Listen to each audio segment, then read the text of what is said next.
이 영상은 AI 성우의 음성을 활용하였으며 주요 브리핑 내용을 사전에 요약해 안내드립니다. 보건복지부가 장기이식 수급 불균형 해소를 위한 첫 국가 종합계획을 확정 발표했습니다. 이형훈 보건복지부 제2차관의 브리핑이 포함되어 있습니다.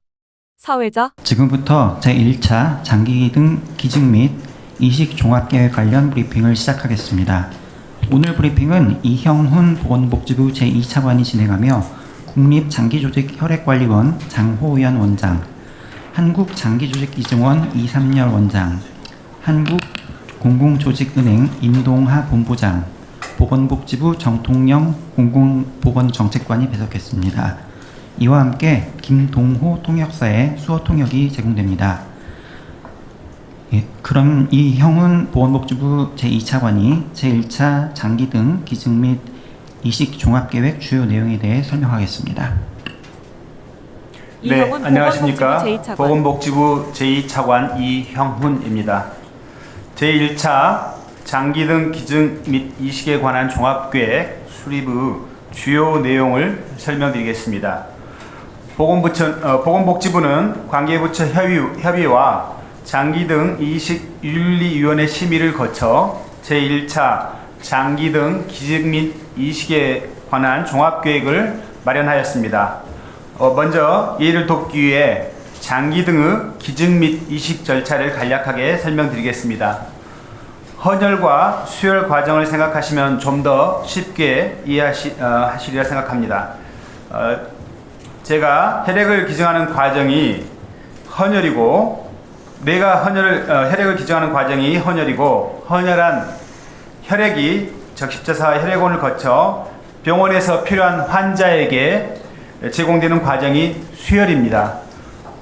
혈액의 헌혈과 수혈 과정이 장기의 기증과 이식 과정과 유사하다고 생각하시면 되겠습니다. 살아있는 가족이나 지인이 장기를 기증하는 경우 이 이외에 장기 기증은 병원에서 뇌사로 추정되는 사람이 발생하면 병원에서는 한국장기조직기증원으로 통보하고, 기증원의 코디네이터는 병원에 방문하여 뇌사 추정자 가족에게 뇌사 기증 절차를 설명하여 의사 결정을 돕습니다. 가족이 기증에 동의하면 신경과나 신경외과 의료진이 각종 뇌사 판정 검사를 실시하고 원내 뇌사 판정위원회의 심의를 거쳐 뇌사를 최종 결정합니다. 이 과정이 진행되는 동안 보건복지부의 소속기관인 국립장기조직혈액관리원은 적합한 이식 대상자를 선정하고, 이식받는 환자가 선정된 병원의 의료진은 기증자가 계신 병원에 직접 가서 장기를 적출 이송하여 환자에게 이식합니다. 보건복지부 국립장기조직혈액관리원은 기증 홍보와 기증 희망자 관리를 총괄하면서 장기 이식 대상자를 공정하게 선정하는 역할을 맡고 있습니다. 공공기관인 한국장기조직기증원은 뇌사 기증자 가족에게 장기와 조직 기증 과정을 직접 설득하고, 장기 기증 후 장제 등 기증자와 유족과 관련된 모든 과정을 지원합니다. 역시 공공기관인 한국공공조직은행은 기증자의 조직을 직접 채취하고 공정하게 병원에 배분합니다. 배포해드린 자료 종합계획 중에 4쪽입니다. 고령화와 의료기술 발달로 장기 이식을 기다리는 대기자는 해마다 늘고 있습니다. 하지만 뇌사 기증은 22년 405명, 23년 405명, 24년 397명 등 정체되어 이전 500여 명 수준에서 400여 명 수준으로 낮아지고 장기 수급 불균형이 심각하게 우려되는 상황입니다. 이번 1차 계획은 장기 조직 기증 이식의 심각한 수급 불균형을 해소하기 위해 생명 나눔으로 국민 보건을 향상한다는 비전 아래서 국가가 처음으로 기증과 이식 전반을 포괄하는 종합대책을 마련했다는 점에서 의미가 있습니다. 이번 1차 종합계획은 향후 5년간 기증희망 등록기관을 민간 의료기관 중심에서 주민센터, 건강보험지사 등 공공영역까지 확대하여 2030년 900개소까지 확대해서 장기기증 희망 등록 절차를 쉽게 하고자 합니다.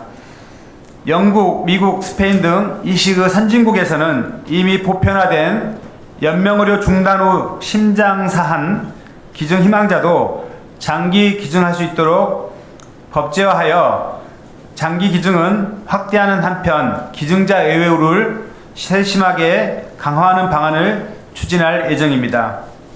종합계획은 5개 과제, 12개 추진 과제로 구성되어 있습니다. 첫 번째, 생명나눔 예우와 문화 조성입니다. 우리나라는 유교 문화의 영향이 강하게 남아있는 동아시아 국가 중에서는 장기 기증자가 많은 편입니다. 물론 유럽과 북미에 비해서는 낮습니다. 24년 인구 100만 명당 장기 기증자가 일본은 1.13명, 대만은 5.77명에 불과하지만 우리는 코로나와 의정 갈등 상황으로 많이 낮아진 수치가 7.75명으로 동아시아 국가 중에서는 가장 높은 편입니다. 이는 우리 국민이 깊이 공감하고 있는 헌혈 문화, 기증 문화에서 나타나고 있는 국민의 생명나눔 정신의 영향이라고 생각합니다. 한편 헌혈과 달리 장기 인체 조직 기증은 아직은 막연한 두려움으로 주저하는 분들이 많은 것 또한 사실입니다. 그렇기에 인식 개선에 주력할 예정입니다. 기증자 예우가 지역사회에 뿌리내리고 유가족분들은 사회적 예우를 직접 느끼실 수 있도록 이식 의료기관, 병원과 지자체 청사 등에 가칭 기억의 벽, 현판을 설치하고 유가족에게는 자택이나 봉안당에 두고 가족을 기억할 수 있는 작은 감사 기념패를 드리는 등 세심한 지원을 확대할 예정입니다. 아울러 일반인들이 기증 희망 등록을 쉽게 할 수 있도록 민간 병원 중심인 기증 희망 등록과 장기 기증 홍보를 주민센터, 건강보험공단, 지사 등 공공기관으로 확대하여 실시하겠습니다. 두 번째 과제는 특히 의료기관의 의료진과 코디네이터에 대한 지원 강화입니다. 뇌사판정 의료진의 업무부담 경감을 위해 지원 방안을 마련하겠습니다. 뇌사 추정자가 발생하면은 전자의무기록 EMR을 통해 한국장기조직기증원에 쉽게 알릴 수 있도록 하고 기증원 코디네이터와 병원 코디네이터의 전문성을 강화하여 최대한 적절한 시점에 기증 상담 등을 수행할 수 있도록 하는 등 관리 체계를 개편하겠습니다. 아울러 뇌사자가 병원별로는 드물게 발생하므로 신경외과, 신경과, 이식학회 등 관련 학회와 협력하여 장기기증 전문 세션을 정례하고 의료진의 전문성 유지를 지원하겠습니다. 아울러 뇌사 판정과 장기기증이라는 전문적인 의료 결정 과정에 대한 적정 수가가 보존될 수 있도록 하겠습니다. 세 번째 과제는 순환 정지 후 장기기증 등 기증 방식의 확대입니다. 우리나라는 현재 뇌사자만 기증이 가능하지만 장기 기증이 활발히 이루어지는 유럽, 스페인, 영국 등의 경우 뇌사 이외에 연명의료 중단과 장기 기증을 모두 희망하는 사람이 심장사 후 장기 기증하는 DCD, Donation After Circulatory Death가 거의 비슷한 비율로 이루어지고 있습니다. DCD 제도 도입을 사회적 논의 과정을 거쳐서 의견 수렴을 하고 추진하도록 하겠습니다. 연명의료, 사전 등록, 장기 기증, 시체 기증 등 사망과 관련한 희망 등록 체계 정비부터 실제 이식 과정까지 세부적인 생명 존중 절차가 마련될 수 있도록 하겠습니다. 네 번째 과제는 인체 조직 공급 정비입니다. 인체 조직은 장기보다도 수급 불균형이 심각한 상황입니다. 장기 기증은 국민들이 많이 인지하고 계시는 데 비해 인체 조직 기증에 대해서는 아직 잘 모르시는 경우가 많고, 뇌사 장기 기증자의 20% 정도만 인체 조직 기증을 하고 있습니다. 특히 국내 기증자의 인체 조직 기증 과정은 공공기관인 한국공공조직은행이 주로 담당하는데, 화상 환자, 암 치료 이후 조직 재건, 질환 등 폭발 사고 환자 등에 대한 대응도 부족한 실정입니다. 인체 조직의 80% 이상은 미국 등 해외 인체 조직 기증자의 수입에 의존하고 있습니다. 이러한 수급 불균형 해소를 위해서 인체 조직 기증 활성화를 강화하고 인체 조직 은행 수가와 관리 체계도 정비할 계획입니다. 다섯째, 마지막으로 관련 통계를 정비하여 의료진의 장기 조직 기증 및 이식 관련 연구를 지원하고 또 협력 거버넌스를 활성화하겠습니다. 고도로 전문화된 장기 조직 기증과 이식 분야 정책 결정을 위해 외과, 신경외과, 신경과, 응급의학과, 정형외과 등 의료계, 학계, 전문가, 정부 간의 논의가 활발하게 이루어질 수 있도록 협력하겠습니다. 이상으로 제1차 장기 등 기증 및 이식에 관한 종합계획 설명을 마치겠습니다. 보다 상세한 내용은 배포해드린 종합계획 전문가 또 질의응답을 참고해 주시기 바랍니다. 감사합니다. 지금부터 사회자? 질의응답 시간을 가지겠습니다. 배석자께서는 단상 위로 올라와 주시기 바랍니다.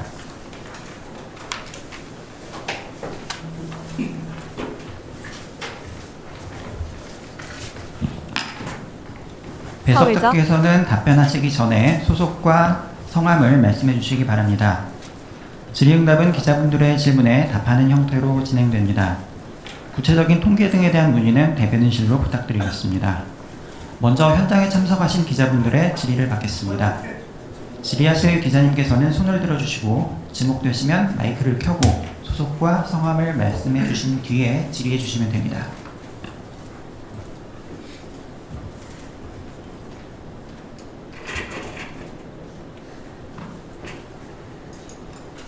네, 현장 질의가 우선 없어서 먼저 온라인으로 전달된 기자분들의 질의를 말씀해 드리겠습니다.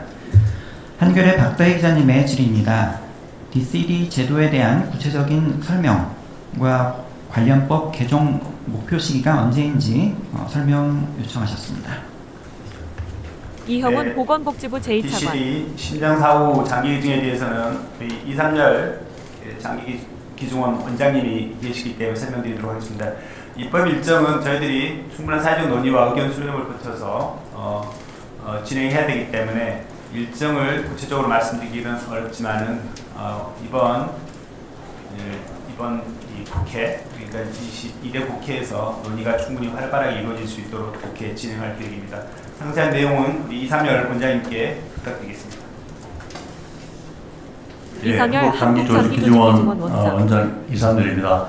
지금 사관님께서 말씀하신 대로 장기기증의 활성화를 위해서는 뇌사 후 장기기증도 중요하지만 심장 정지 후, 순환 정지 후에 또 장기기증도 굉장히 중요한 것으로 되어 있습니다. 그래서 이런 순환 정지 후에 장기기증은 일반 환자들이 이렇게 심장마비가 일어났을 때 하는 그런 장기기증이라기보다는 연명 의료를 중단한 환자들이 장기기증을 동의했을 때 그런 환자들을 대상으로 해서 장기기증을 할 때 훨씬 더 효율적으로 효과적으로 진행될 것으로 알고 있습니다. 그래서 장관님께서 말씀하신 대로 구미 각 장기이식 선진국은 이미 절반 이상의 환자들이 순환 정지 후에 이제 장기 기증으로 이루어지고 있죠. 그래서 이러한 순환 정지 후에 이제 장기 기증을 위해서는 연명 의료 법과 장기 이식법에 이런 어떤 법조항을 추가 내지는 보완을 해야 될 것 같고 연명의료법에서 많은 그런 이제 협조가 있어야 될 것 같습니다. 그래서 그런 경우에 많은 지금 현재 그 이식 대기자와 이식을 받는 사람들의 그 차이가 굉장히 갭이 큰 것으로 되어 있는데 그런 것을 해결할 수 있는 나름대로 유일한 방법이 아닌가 이렇게 생각을 하고요. 그리고 이러한 그 법은 뭐 이번에 갑자기 생긴 것이 아니고 이미 10여 년 전부터 이런 그 도입을 위해서 많은 노력들을 이식학회에서 해왔습니다. 그리고 또 그러한 공청회를 위해서 국회에서 많은 포럼들을 가져왔고요. 그리고 현재도 이미 그 한정의원실이라든지 여러 의원님들께서 이러한 그 법안들을 발의해 주셔서 이러한 법안이 좀 빨리 통과가 됐으면 하는 그런 바람이 있고요. 그러기 위해서 이제 국민들의 공감대가 굉장히 중요할 것으로 생각을 합니다. 예. 사회자 네, 다음으로 동아일보 박경민 기자님께서 두 가지 질의 주셨습니다. 먼저 유가족 동의 조건 완화에 관련한 법안이 20대, 21대 국회에 발의됐습니다. 이번 장기기준 종합계획에서는 해당 발언을 찾아볼 수 없는데 향후 이에 대해 검토할 계획이 있으실까요? 그리고 향후 종합계획을 통해 달성하려는 장기기준 목표치가 어느 정도 될지 함께 질의 주셨습니다. 이형훈 네. 보건복지부 제2차관 유가족 동의 절차에 관한 과거의 그런 논의나 제안들이 있었던 것이 있습니다. 하지만 유가족의 동의 절차는 비교적 문제제기나 불만 이런 것보다는 좀 더 이 동의 절차를 현행대로 유지하면서 또 필요한 지금 이번에 DCD의 논의 과정이라는 데서 추가 논의가 있다면 그런 것들을 검토할 수 있다고 생각합니다. 지금 뇌사장기기증이라든 이런 전망치는 사실 지금 예단하고 말씀드리기는 참 어렵지만은 저희가 그 코로나19와 또 이렇게 의정 갈등 상황으로 빚어지기 전에 그래서 한 500명 정도의 뇌사 기증자를 유입했었습니다. 그 전에 좀 더 높았지만은 지금 500명 정도 있다가 재작년 2년간은 400명 수준까지 지금 낮아진 수준입니다. 그래서 지금 저희들이 이렇게 아직 DCD 순환 정지 후 기증을 통한 수요 이렇게 공급이나 장기 기증이나 이런 정도 얼마 될지에 대해서는 구체적인 추계는 저희가 아직 하지 못하고 어쨌든 필요하다는 그런 공감을 갖고 있습니다. 혹시 이 부분에 대해서 정 기자님 보완 설명해 주시겠습니까? 정통령 공공보건정책관 네, 공공보건정책관 정통령입니다. 이제 아까 입법과 관련해서는 현재도 이제 여러 가지 청원 등의 논의가 있고 앞으로 계속해서 동의 절차와 관련된 부분들은 여기 이제 나와 있는 내용과 별개로 계속해서 기준 변경에 대한 부분들을 논의해 나갈 예정입니다. 저희 이제 종합계획에 보시면 이제 목표의 장기 기준 희망 등록률을 2030년까지 이제 6%까지 높이는 것으로 되어 있고요. 100만 명당 뇌사 장기 기증자를 11명까지 그리고 100만 명당 조직 기증자를 3.8명까지 늘리는 것으로 생각을 하고 있습니다. 이렇게 했을 때 이제 대략 연간 이제 장기 기증자 숫자는 540여 명 정도 되는 것으로 저희가 판단을 하고 있고요. 다만 이제 저희가 DCD나 이런 어떤 새로운 제도들이 얼마나 빨리 도입되느냐 이런 부분에 따라 가지고 최종적인 목표치나 그 어떤 실제 저희가 구현 가능한 수치는 조금 달라질 수 있을 거라고 예상하고 있습니다. 사회자 네, 다음으로 뉴스핌 신동현 기자님의 질의입니다. 장제베이 등 지원에 대한 합리성을 검토하겠다는 말은 현재 최대 540만 원의 장제비 및 의료비 지원이 줄어들 수 있다는 의미일까요? 대신 민간 주도 현물 예우를 개선하겠다고 했는데 교통비, 실비 지원 외에 어떤 방식들이 추가로 있는지 설명 요청하셨습니다.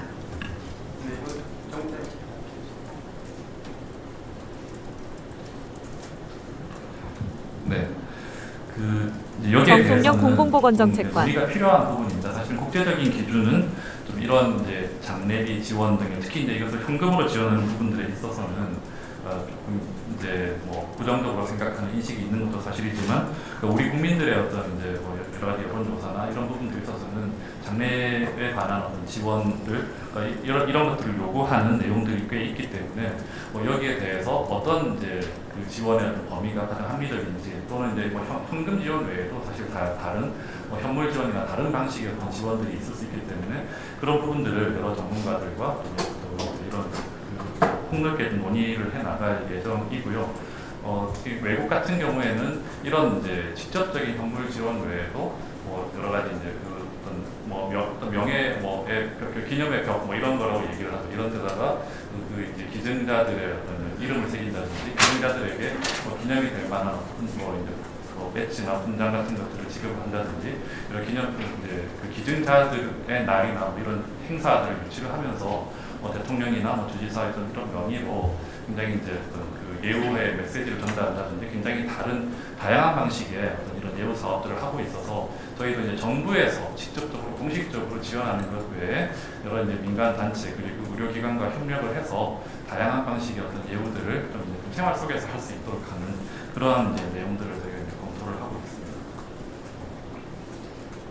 사회자 네, 신도경 기자님의 추가 질의입니다.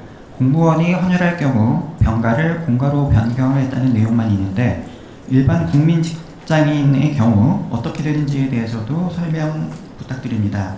일반 국민 직장인의 경우 현재 관련 법이 있어서 공무원에 대한 내용만 종합계획안에 명시되는 걸까요? 네. 정통령 일반 공공보건점 국민들의 장관. 경우에 현재도 이제 유급휴가를 받을 수 있게 돼 있고 회사에 대해서 일정 정도 지원하는 부분들이 있어서 그 제도가 그대로 유지가 될 예정이고요. 다만 이제 공무원의 경우에는 이 성격상 공적인 어떤 성격을 가지고 있고 공가의 성격에 맞음에도 불구하고 현재까지는 병가를 사용하게 돼 있기 때문에 이런 부분들을 좀 개선하고자 하는 것입니다. 사회자 네, 다음으로 머니투데이 박정렬 기자님께서 DCD 관련한 질문 주셨는데요. 의학적인 기준이라던가 그런 관련 질의가 있어서 함께 전달해 드리겠습니다. 말기암 등 건강 상태가 좋지 않은 연명 의료 중단자에게 장기 기증을 받는데 거부감이 있을 수 있습니다. 나이가 많거나 건강 상태가 나쁜 환자의 장기는 기증을 받아도 좋지 않을 것이라 생각할 수 있고 실제로 이를 미루는 사례도 있는 것으로 알고 있습니다. DCD가 문제가 없다는 근거가 있을까요? 그리고 이와 함께 신정지 이후 판단 기준 및 시간 등 의학적 기준과 의학적인 설명을 한겨레 박다혜 기자님이 요청하셨고요. 그 다음에 한국일보 원다라 기자님께서 어떤 판단을 기준으로 토대로 신장사를 판단하게 되는지 설명 요청하셨습니다. 또 연명의료에 서명한 환자도 신정지 상황에 처했을 때 심폐소생술은 일반 환자와 동일하게 진행하고 그 뒤에 신장사를 판정하게 되는지 이 부분도 설명 요청하셨습니다. 네, 이 부분 역시 이상명 원장님께 답변 부탁드리겠습니다. 이상열 한국장기조직기증원 예, 원장. 연명의료 중단을 이제 결정한 분들 중에서 장기 기증을 하는 경우에는 그 결정을 했다고 해서 바로 이렇게 하는 것이 아니고요. 연명의료 중단이라는 건 그야말로 여러 가지 그 생명을 유지하기 위해서 인공호흡기라든지 여러 가지 장치가 이제 달려 있는 상태를 말하죠. 그런데 이제 연명의료 중단이라고 하는 것은 이제 그런 것을 제거한 상태를 이제 말하게 되겠습니다. 그래서 그런 연명의료 중단을 한 분 중에서 또 장기 기증까지 동일한 분들을 대상으로 해서 이루어지게 되는데 그런 그 여러 가지 보조 장치를 뗀 상태에서 환자를 관찰을 해서 이분이 이제 심장 정지 상태가 되면은 그때부터 소위 이제 비접촉 기간을 갖습니다. 그래서 나라에 따라서는 그 기간이 뭐 이제 길게는 뭐 10분, 20분인 그런 기간도 있지만 저희는 이제 5분 이제 전 세계적으로 이제 많이 통용되고 있는 5분 비접촉 기간을 거쳐서 그 이후에도 심장이 다시 재박동이 되지 않으면은 심장사로 인정을 하고 그다음에 이제 장기 적출을 진행을 하게 되겠습니다. 그리고 아까 처음에 질문을 뭐였죠?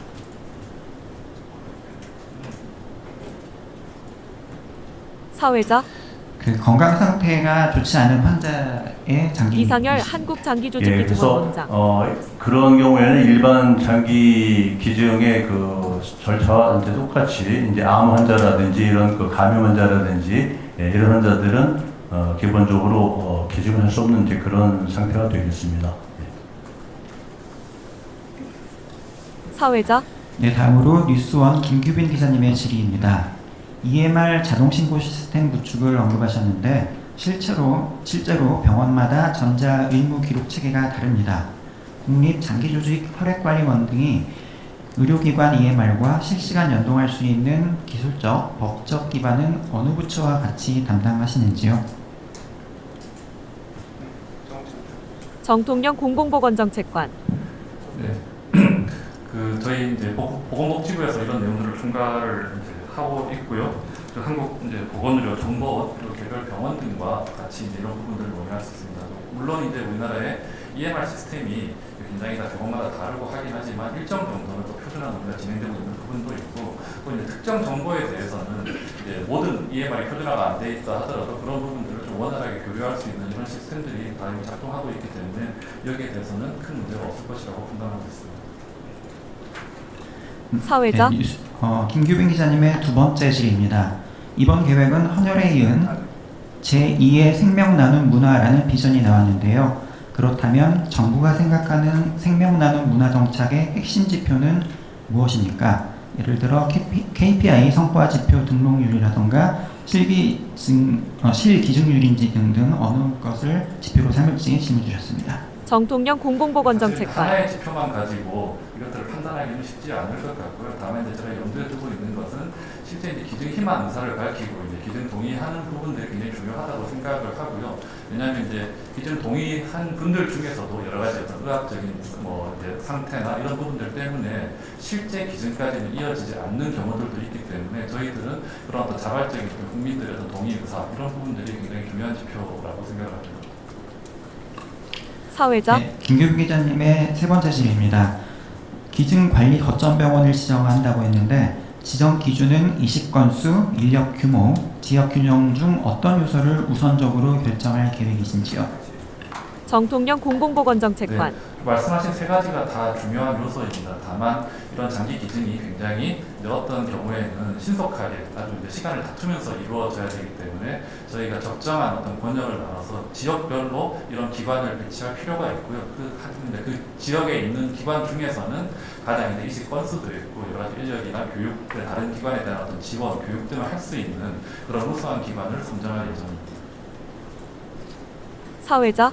네, 한국일보 원달아 기자님의 추가 질의입니다. 추가로 발표하신 계획이 필요한 총 예산은 어느 정도로 예상하는지, 내년도 정부안에 포함한 예산 규모와 주요 항목별로 대략적인 예산 규모 설명 요청하셨습니다. 정통령 공공보건정책관. 네, 사실은 이제 지금 이번에 정부 예산 시즌이 다 지나간 이후에 저희가 이제 이런 그 계획이 수립이 된 상황이기 때문에 실질적인 예산 반영은 저희가 이제 내년도에 뭐 재정 당국과 긴밀한 협의를 통해서 조금 더 확정지어 나가야 될 부분들이 있어서 여기에 대해서 저희가 지금 현재 수준에서는 구체적으로 답을 이제 드리지 못하는 부분들 좀 양해를 부탁드리고요. 다만 저희가 그 이제 내사 장기이식 부분에 있어서도 사실 최근에 이제 여러 가지 뭐 수술이나 뭐 이런 데 고난이 보였던 이런 데 건강보험 수가들 인상하고 이런 데 그 정책 방향성이 있는데 거기에 맞춰가지고 이제 내사자의 어떤 수술 뭐 이제 이식이라든지 이런 부분에 대한 수가 인상 등을 포함한 건강보험에서 이렇게 여러 가지 저희가 재정 지원하는 부분들이 있기 때문에 그 부분은 저희가 좀 이제 건정심 같은 논의를 통해서 구체화해서 알려드릴 수 있도록 하겠습니다. 사회자. 다음으로 서울경제 박지수 기자님의 질의입니다. DCD 제도를 도입했을 때 장기 기증 대상자는 현재에 비해 어느 정도 확대되는지 예상치가 있다면 말씀 부탁드립니다.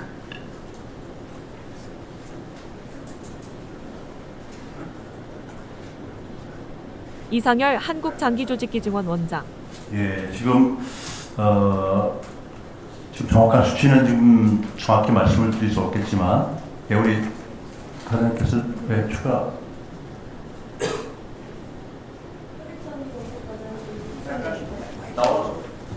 앞으로 나가시도 하시죠. 나오셔요. 괜찮아요. 카메라 기자님들이 또 저게 필요하니까 좀 나오셔서 이게. 네, 혈액장 김희선 기정책과장 혈액장 기정책과장.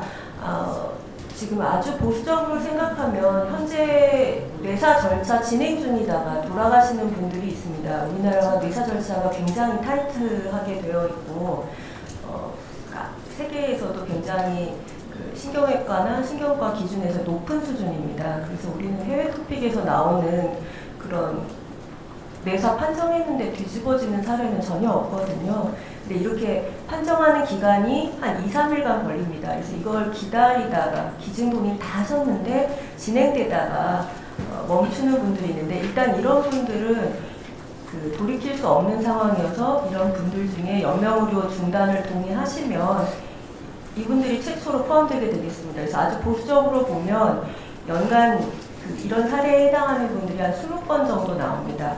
그리고 학계에서는 지금 저희가 연구 용역 진행했을 때는 최대 한 200명 정도입니다. 그럼 수술 건수는 3.5, 평균적으로 기증하시는 장기의 수가 3.5이기 때문에 20 곱하기 3.5건에서 200 곱하기 3.5건까지의 그 범위라고 볼 수 있습니다. 그리고 추가적으로 하나 더 말씀드릴 게 아까 기자님들께서 연명으로 중단하는 분들이 건강이 좋지 않을 경우가 많지 않냐고 말씀하셨고 우리 이상열 원장님 그 신장 이식 실제로 수행하셨던 의사분이신데요. 말씀하신 것처럼 암이나 감염성 질환 환자는 기본적으로 뇌사에서도 이식 기증에서 제외되고 있습니다. 연명으로 중단자도 암이나 지금 고령으로 인한 연명으로 중단에 해당하는 한 80% 이상의 분들은 이 BCD와 무관하다고 하겠습니다. 그래서 암이나 고령에 의한 연명으로 중단자 외에 돌이킬 수 없는 상황에 계신 신경외과적인 질환이나 갑자기 사고를 당해서 뭐 뇌가 일부 많이 상하셔가지고 뇌파를 찍기도 어려운 분들, 이런 분들 중에 돌이킬 수 없기 때문에 가족이 연명으로 중단을 선택하신 경우가 BCD의 대상이라고 할 수 있습니다.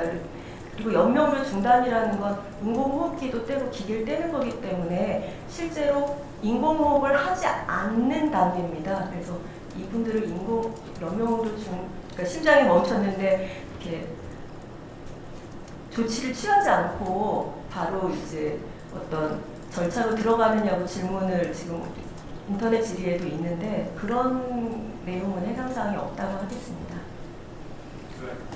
사회자 네, 다음으로 서울신문 이현정 기자님의 질의입니다. 생명윤리 문제는 없을까요? 특히 연명으로 중단 후 순환 정지 장기 기증의 경우 논란의 소지가 있어 보이는데 향후 어떤 식으로 여론 수렴을 하실 계획입니까?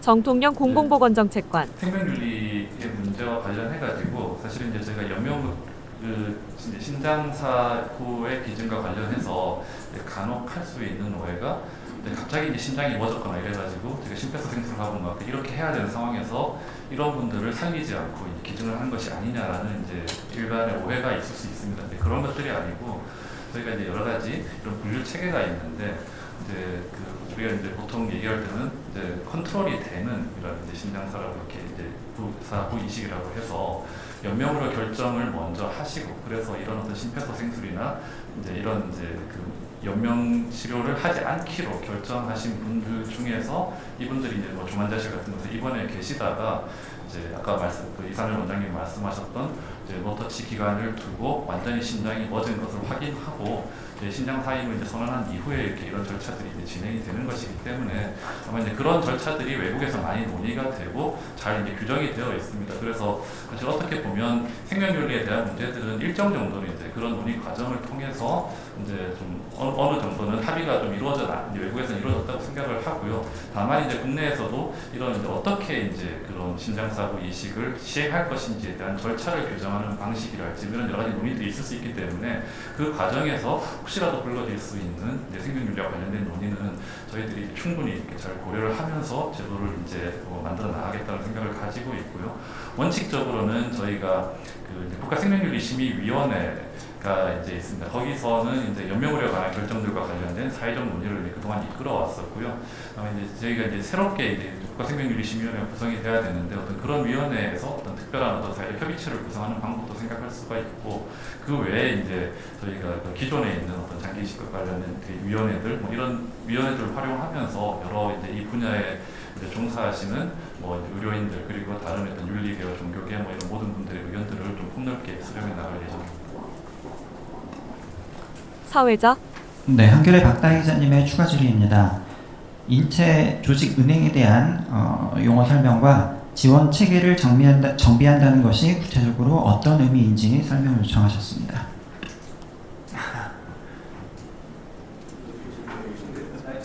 직접 하시겠어요? 네, 우리 임동원 위원장님 하시죠.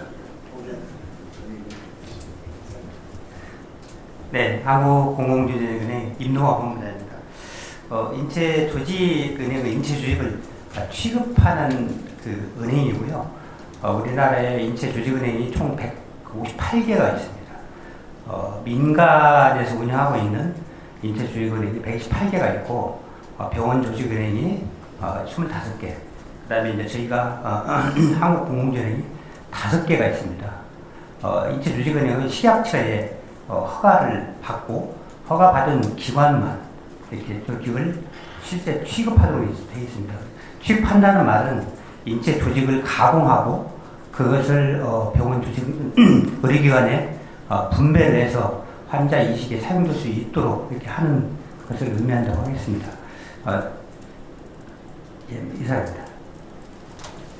지원 사회자? 체계 정비에 대해서도 혹시 지원 체계 정비라면 종합계획상에 이 부분은 복지부에서 답변드리겠습니다. 네, 이제 아까 뒤에서 뭐 연동해서 말씀을 드릴 텐데요. 그 이제 인체 조직 은행이 이제 지금은 그동안에 그 이제 지금 이제 저희가 장기 조직 이식관리원하고 이렇게 같이 이제 좀 협력해서 이렇게 잘 할 수 있도록 조직이 이제 좀 정비가 한번 되었고요. 여기에 대해서 그 이제 지금 현재 어떤 우리의 조직이 이제 인체 조직과 관련된 체계는 이제 이런 공공조직은행에서 하는 역할들이 있고, 또 각각의 병원에서도 또 조직은행을 두고 이제 거기서 이제 자체적으로 이렇게 그냥 이제 그 이식 대상자를 발굴을 해서 여기 인체 조직은 사실상은 그 내사자만 하는 건 아니고, 그러니까 일반 이제 사망자 중에서도 이렇게 많이 뭐 피부 이식이나 이런 부분들이 또 이제 이루어지고 있습니다. 그래서 그런 어떤 전체적인 체계들을 잘 이제 운영할 수 있도록 이렇게 지원을 해 나가는 것들이 저희가 이제 할 일 중에 하나고, 특히 이제 저희 이제 포다의 역할들을 좀 더 이제 강화해 나가는 쪽으로 많이 이제 애를 쓰겠습니다. 저희가 이제 인체 조직의 기준과 관련해 가지고 그 뒤쪽에 질문 좀 연관이 되어 있는데요.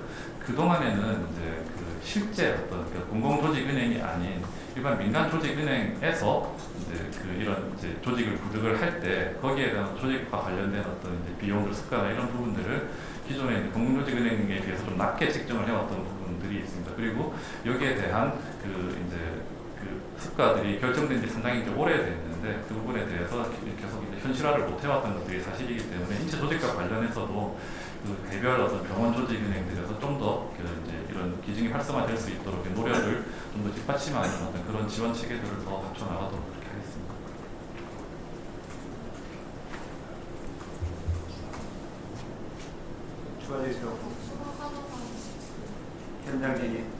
그 사회자? 연합뉴스 성서호 기자님께서 기증을 활성화하기 위한 추가 방안들에 대해서 질의 주셨는데요. 수가 개선 등 설명드린 부분으로 함께 가름하겠습니다. 다음으로 한국경제 이민정 기자님 질의해 주십시오.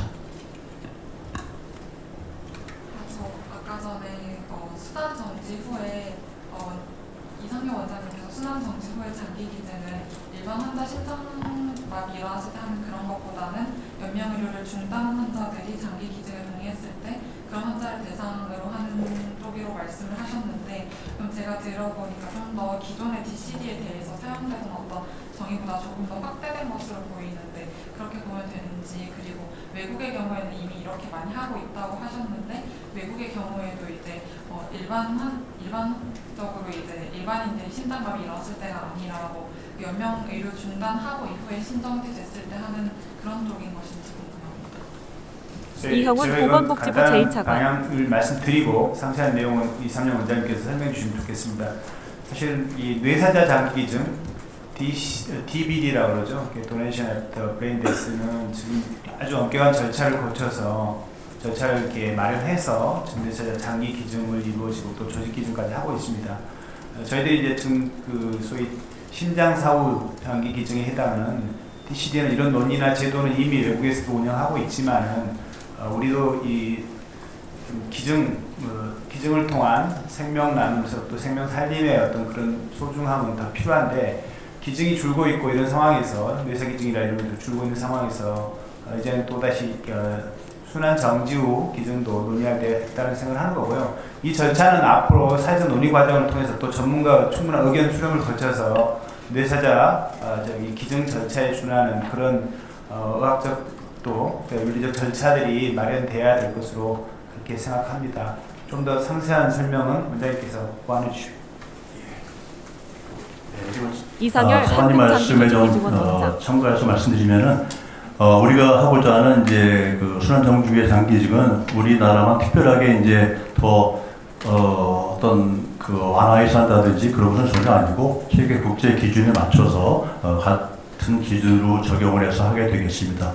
그래서 이런 그 순환정지 후에 장기 기증을 하게 되는 경우에 5가지 정도의 이제 카테고리가 있습니다. 그래서 첫 번째 카테고리는 그 심장 마비가 돼서 응급실로 왔다든지 아니면 병원에 있다가 심장마비가 났다든지 또 내지는 뇌사 판정을 받고 또 심장마비가 생기는 경우도 있겠죠. 근데 이제 대개 세 번째 경우의 그 그룹이 이제 연명 의료를 중단했을 경우에 이제 그 장기 기증을 한 경우에 해당되겠습니다. 그래서 장기 이식을 성공적으로 하기 위해서는 장기 기증을 굉장히 이제 잘 하는 것도 중요하지만 거기에 맞는 환자들을 선정을 해서 준비하는 과정도 굉장히 중요하거든요. 그래서 그냥 일반적으로 심장마비가 일어나는 경우에 이식을 하는 경우에는 이식을 받을 사람을 선정하는 시간이라든지 여러 가지 이런 것들이 준비가 거의 안 되기 때문에 그런 성공적인 이식으로 연결이 될 수는 없습니다. 그러나 이런 그 연명 의료를 중단하고 그다음에 장기 기증을 하는 그런 분들은 미리 여러 가지 준비를 할 수 있고 그다음에 가장 중요한 그것을 이식을 받을 수의자들을 선정할 수 있기 때문에 성공적인 장기 이식으로 연결될 수 있겠고요. 그리고 아까 서관님께서도 말씀하셨지만 이러한 이제 법이 입법화되기 위해서는 대국민 홍보도 많이 필요하고 그리고 국민들에 맞는 그런 어떤 인식이 필요할 것으로 생각합니다.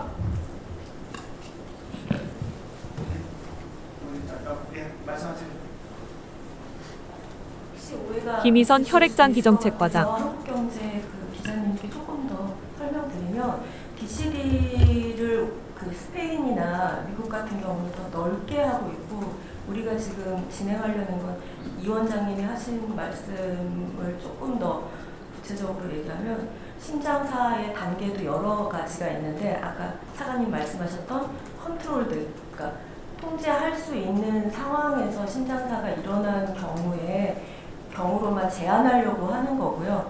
그 경우만 일단 이제 지금 고려하고 있고 그리고 이 부분은 연명으로 중단을 했을 때 연명으로 중단을 하는 부분은 한다는 건 호흡기도 떼고 에크모도 떼고 다 떼는 거거든요. 근데 그 떼기 전에 이분이 난 연명으로 중단을 할 거야 또는 가족분들이 연명으로 중단을 하겠어요 라고 결정을 하시면 원래 즉시 실시하게 돼 있거든요. 연명으로 중단 법에서는 그렇게 안 하고 이제 두 법을 연계해서 그럼 이분의 장기가 다른 분한테 건강하게 갈 수 있도록 사전 준비를 이제 빠르게 합니다.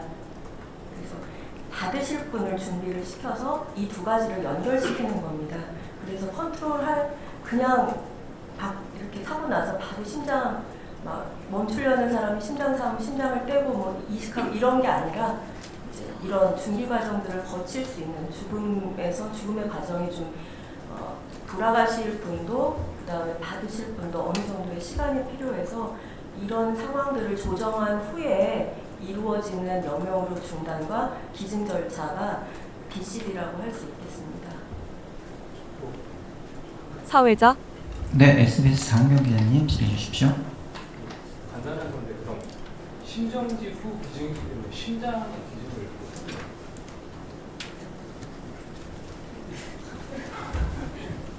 예, 이상열 실종 이후에도, 한국장기조직기증원 원장. 이제 일정 기간 비접촉 기간을 가진 다음에 그다음에 이제 그다음에 심장이 소생하지 않을 경우에 모든 장기를 격출해서 쓸 수 있겠습니다. 그런데 이제 결정적으로 최종적으로 이식을 하게 되는 거는 이제 장기 상태를 좀 봐야 되겠죠. 예. 기자님은 심장의 장기 기증이 가능하냐고 물어보신 거죠. 그건 심장의 장기 상태를 봐야 되지 않을까 싶습니다. 심정지 후에도 어쨌든 가능한 경우가 이형은 보건복지부 제2차관. 판단할 수 있지 않을까 싶은데요. 근데 이제 보통 심정지가 심장 장기의 기능이 어떻게 되냐가 영향을 미쳤을 테니까 그 장기, 심장 장기가 기증될 수 있냐라는 것은 또 다른 또 의학적 판단이 필요하지 않을까 싶습니다. 유튜브 자료에 있으니까요. 혹시 저도 너무 김희선 혈액장기정책과장. 저도 지금 혈액장기정책과장이지만 저도 사실 모르고 의료 현장이 너무 궁금해서 유튜브 같은데 하버드 BCD 이렇게 한번 쳐봤습니다. 그랬더니 연명으로 중단 과정과 실제 이식하는 과정 영상이 이제 하버드 의대 교수가 설명을 한 걸 한번 찾아본 적이 있거든요. 근데 이제 실제로 우리 차관님 말씀하셨지만 심장이 이식될 수 있느냐, 심장이 이식될 수 있느냐는 장기 상태를 봐야 되고요, 환자마다. 그리고 조치하는 게 조금 얼마나 빨리 이제 실제 이 과정이 이루어질 수 있느냐에 따라서 좀 다르다고 합니다. 사회자 네, 한국일보 원나라 기자님의 추가 질의입니다. 가족 또는 유족 동의 조항 삭제도 이번 대책에 포함될지 질문 주셨습니다. 네, 정통영 공공보건정책관. 아까 이제 가족이나 유족의 특별한 경우에 동의 절차에 관한 이런 이제 좀 완화랄지 이런 부분들을 논의를 하고 있는데 이것은 이런 대책과는 별개로 저희가 국회 차원에서 좀 논의를 해 나갈 예정입니다. 그리고 아까 이제 조금 추가로 이제 송소 기자님 말씀하신 것 중에서 그러니까 이제 심장사인데 심장을 다시 적출해서 다른 데다가 다른 사람도 이식할 수 있으면 이 사람은 심장을 그냥 그대로 두면 살아있는 거 아니냐 뭐 이렇게 생각하실 수도 있을 것 같아요. 그래서 정통영 공공보건정책관. 이제 심장사 이후의 이식의 이제 대상자가 되는 어떤 이제 주요한 카테고리 중에 하나가 이제 심정지로 인해 가지고 이제 심장이 멎었다 소생술을 했는데 이제 그 동안에 다른 장기로 피가 가지 않아서 뇌에 비가역적인 손상이 이제 온 상태들 하지만 이제 아직까지는 내사 상태로 판정까지는 안 가는 이런 분들이 이제 대상자가 되는 경우들이 있습니다. 이런 경우에 그 심장이 이제 아주 많이 손상을 받은 상태가 아니고 이제 이런 이제 그 어느 정도는 회복이 가능한 상태라면 이식의 대상도 이제 될 수는 있다, 가능성은 있다라고 말씀드릴 수 있겠습니다. 네, 온라인 질의까지 질의가 모두 마무리되었습니다. 차관님 마무리 말씀 있으면 부탁드리겠습니다. 이형은 네, 보건복지부 제2차관. 이 마무리로 잠깐 이런 말씀드리겠습니다. 이 장기에 기증자가 있고 수중자가 있습니다. 기증을 하시는 분과 또 그 수중을 받아서 또 이렇게 새로운 생명 또 이렇게 건강한 삶을 이렇게 회복하는 그런 분들인데요. 이렇게 보건의료 분야에서 이런 기증의 문화, 기증의 어떤 그 필요성이 있습니다. 저희가 쉽게 헌혈을 가장 먼저 생각합니다. 헌혈은 건강한 피를 헌혈을 하게 되면은 또 그걸 잘 이렇게 가공 내지는 해서 혈액관리원에서 보관하고 그게 필요한 분들에게 수혈을 이루어질 수 있도록 하는 거죠. 지금 이런 무상의 기증이 이루어지는 게 보건의료 분야입니다. 헌혈로 시작한 것들이 있지만 또 장기 기증이라든가 조직 기증, 또 저희가 이렇게 쉽게 이식이라고 하는 조혈모세포 이식 이런 것들도 보통 이 보건의료 분야에서 이루어지는 기증이고 또 그건 굉장히 엄격하게 무상으로 이루어지고 있고 그건 또 생명을 지키고 나누는 그런 중요한 우리 사회의 그런 기증 문화의 일부입니다. 그래서 저희들이 장기 조직 기증에 기증 및 이시관 첫 번째 1차 종합계획을 마련하면서 우리 사회에 생명을 존중하고 생명을 나누는 그런 기증 문화가 확산되고 또 그게 실제 그걸 필요로 하는 그런 환자들에게 도움이 되고 그 삶의 질을 높이고 건강을 증진하는 그런 계기가 되었으면 하는 바람을 이런 여러 이 분야의 기증 영역들을 보면서 갖게 된 생각입니다. 모처럼 이렇게 첫 번째로 마련한 1차 종합계획이 국민들의 생명과 또 삶을 안정시키는데 이바지하기를 바랍니다. 감사합니다.